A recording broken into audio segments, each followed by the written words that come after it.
अस्सलाम वालेकुम everyone, welcome back in girls kitchen. तो आज हम जो रेसिपी बनाने जा रहे हैं बहुत ही फेमस है पंजाब में और बहुत आसान है। आपके किचन में जितने इंग्रेडिएंट्स हैं उन्हीं से हम बनाएंगे। तो आए आपको रेसिपी की तरफ लेके चलते हैं और इंग्रेडिएंट्स बताते हैं। तो आज हम बनाने जा रहे हैं अरवी के पत्ते। इसके लिए बहुत ही सिंपल इंग्रेडिएंट्स हमने लिया, नमक, पिसी हुई सुरख मिर्च, हमने लिया गरम मसाला जिसको मोटा मोटा कूटा हुआ है। इसके साथ ही हमारे पास हल्दी है और हमने लिया है ज़ीरा, अदरक लहसुन का पेस्ट लिया है आलमोस्ट 1 टेबल स्पून भर के, और ये बिल्कुल फ्रेश ही पीसा हुआ है। इसके साथ मैंने दड़ा सुरख मिर्च ली है और यहाँ पे हमने लिया धनिया बारीक पिसा हुआ, और एक दरमियाना साइज़ का प्याज ले लिया है जिसको इस फॉर्म में कट कर लिया है। इसी तरह से टमाटर को भी काट लिया है और हरी मिर्चें 4 से 5 अदद लेके उसको भी काट लिया है। मोस्ट इम्पॉर्टेंट इंग्रेडिएंट हमारे पास बेसन है, और यहाँ पे हमने लिया अरवी के पत्ते 5 से 6 अदद दरमियाना साइज़ के पत्ते आप देख सकते हैं। पंजाब में ये इजीली अवेलेबल होते हैं, बहुत मज़े का टेस्ट होता है। तो मैंने आधा किलो बेसन लिया, उसके अंदर मैंने हाफ़ टेबल स्पून नमक, हाफ़ टेबल स्पून मैंने पिसा गरम मसाला, हाफ़ टेबल स्पून मैंने सुरख मिर्च, दरड़ा मिर्च भी हाफ़ टेबल स्पून, ज़ीरा हाफ़ टेबल स्पून, इन सबको मिक्स किया। आप चाहें तो इन इंग्रेडिएंट्स को कम या ज़्यादा मिकदार में ऐड कर सकते हैं।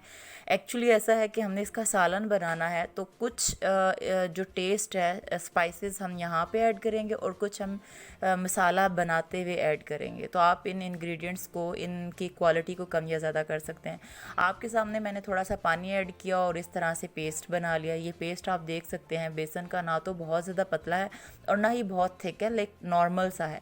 और उसको एक पत्ते के ऊपर मैंने फैला दिया है अच्छे से हाथों की मदद से, और उसके ऊपर दूसरा पत्ता रखा है और फिर उसके ऊपर भी ये बेसन का पेस्ट स्प्रेड किया है, फैला दिया है, और इस तरह से हम इसको रोल कर रहे हैं। आप देख सकते हैं कितनी एहतियात से इनको रोल किया जाता है ताकि ये फटे ना। अब मैंने एक बड़े से पतीले के अंदर पानी ले लिया था। जब वो पानी तेज़ गर्म हो गया था तो उसके ऊपर ये छाननी टाइप की रखी थी और उसके ऊपर ये फोल्ड किए हुए पत्ते रख दिए थे। उसके बाद इनको मैंने तकरीबन आधे घंटे तक उबाला, लाइक वो स्टीम जो भाप आती है उसमें ये उबलते रहे। और उसके बाद जब बेसन का कलर थोड़ा चेंज हो गया तो मैंने इनको उतार लिया और घी में ऐसे फ्राई कर लिया। आप देख सकते हैं इसको बहुत ज़्यादा टाइम के लिए फ्राई नहीं करना पड़ता, तकरीबन 3 से 4 मिनट मैंने इनको फ्राई किया है। और फ्राई करने के बाद आप नॉर्मल क्वांटिटी में ऐसे इसके पीसेस बना लें। ये बहुत ज़्यादा गर्म था इसलिए मेरी मदर यहाँ पे मुझे पीस बना के दे रही हैं। और एक पैन के अंदर, ये कढ़ाई के अंदर आप हस्बे ज़ायका ऑयल ऐड कर लें। मैंने एक मेजर जो बड़ा कप होता है ऑयल का वो यहाँ पे ऐड किया है। अपने घर के खाने के ऑयल के मुताबिक, लाइक जितना हम ऑयल खाना पसंद करते हैं आप कम या ज़्यादा अपनी मर्ज़ी और अपनी पसंद से कर सकते हैं। बिल्कुल उसी तरह आपने इस अरवी के पत्ते का भी मसाला तैयार करना है, ग्रेवी तैयार करनी है जिस तरह आप नॉर्मल हांडियों की करते हैं। प्याज जब लाइट सा ब्राउन हुआ तो मैंने यहाँ पे अदरक लहसुन का पेस्ट ऐड किया है।